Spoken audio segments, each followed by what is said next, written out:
I was the head speechwriter for the DNC, the Democratic National Committee, which puts on the Democratic Convention. There are people that are looking at the conventions this week, and they say, a Washington Post reporter said, it's just a meaningless anachronism. I don't agree with that.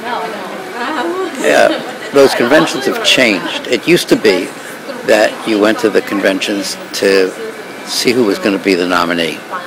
But since 1976, we now know, well before the convention, that who the nominees are going to be. You can, though, look at them to find out what they're like and what they are for. It's not true that all you hear is meaningless generalities. You will see both sides first lay out a case against the other side, point to the things that they don't like, and then they will say, here's what I'm for.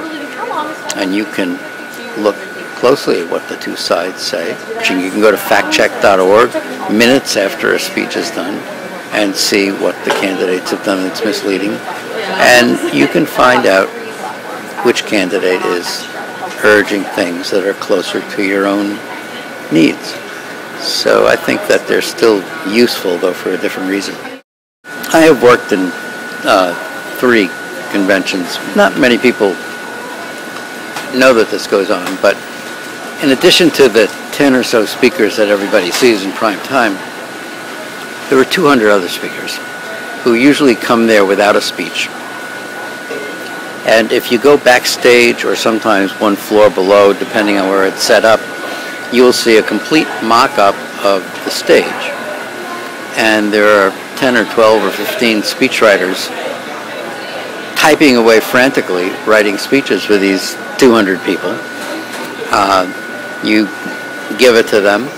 They go in, and there's a consultant named Michael Sheehan who puts them on a podium and runs them through the speech and says help things, like you say.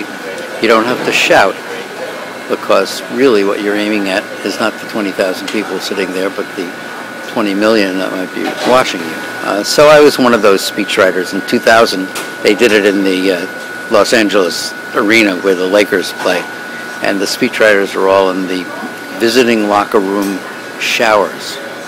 You would just sit there underneath the nozzles, typing away. It was great. I learned a valuable thing there, that I had an assignment where I was supposed to write a speech for Joe Biden, introducing a fireman who had done something heroic. And they had video of the fireman, and then Biden would introduce him. And Biden said, I'm getting a lot of publicity here, I don't need it. He said, why don't you give that slot to the woman running for governor in Delaware. She was ecstatic.